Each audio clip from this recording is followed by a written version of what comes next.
ಒಂದನೇ ವರ್ಷದ ಶ್ವೇತ ವರಾಹ ಕಲ್ಪ. ಒಂದೊಂದು ಹಗಲಿಗೆ ಒಂದೊಂದು ಹೆಸರಿದೆ. ಬ್ರಹ್ಮವೀರಗಳಿಗೆ ಒಂದು ಮನೆಯಿದೆ. ಆ ಮನೆಯಲ್ಲಿ 7 ವರಾಹ ಕಲ್ಪಗಳಲ್ಲಿ ಸ್ವಾಮಿಯೆಂಬುವ ಸ್ವಾರೋಚಿಷ ಮೊದಲ 6 ಮನ್ವಂತರ ಕಳೆದಿದೆ.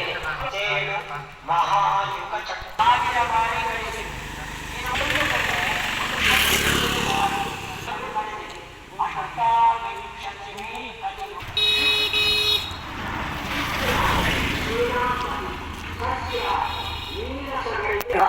ಒಳ್ಳೆಯ ಮಳೆ ಬರ್ತದೆ ಅಂತ ಲೆಕ್ಕ. ಹೀಗೆ ಪ್ರವಾಹ ಭೀತಿ, ಬೆಳೆ ನಷ್ಟವಾಗುವುದು ಹೆಚ್ಚಾಗಿ ದಕ್ಷಿಣ ಭಾಗದಲ್ಲಿ, ಅಂದರೆ ಭಾರತದ ನಮ್ಮ ದಕ್ಷಿಣ ಭಾಗಕ್ಕುವುದು. ಮೋಸಗಾರಿಕೆ, ಕಳ್ಳಕಾರರ ಭಯ ಹೆಚ್ಚಲಿದೆ.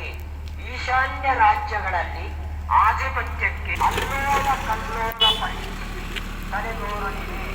ಮಧ್ಯಪೂರ್ವದಲ್ಲಿ ಸಾಂಕ್ರಾಮಿಕ ರೋಗ ಹಾವಳಿ ನಡೆಸುವವರು ಇನ್ನು ಬೆಲೆ ಜಾಸ್ತಿ ಆಗ್ತದೆ. 8,000 ಹೋಗ್ತದೆ ಗ್ರಾಮಿಗೆ. ಆದ್ರಿಂದ ಗಂಡಸರು ಹೆಂಗಸರಿಗೆ ಏನಾದರೂ ಕವಚ ಮಾಡಿಸೋದಿದ್ರೆ ಇವಾಗಲೇ ಮಾಡಿಸ್ಬೋದು. ಚತುರ್ದಶಿ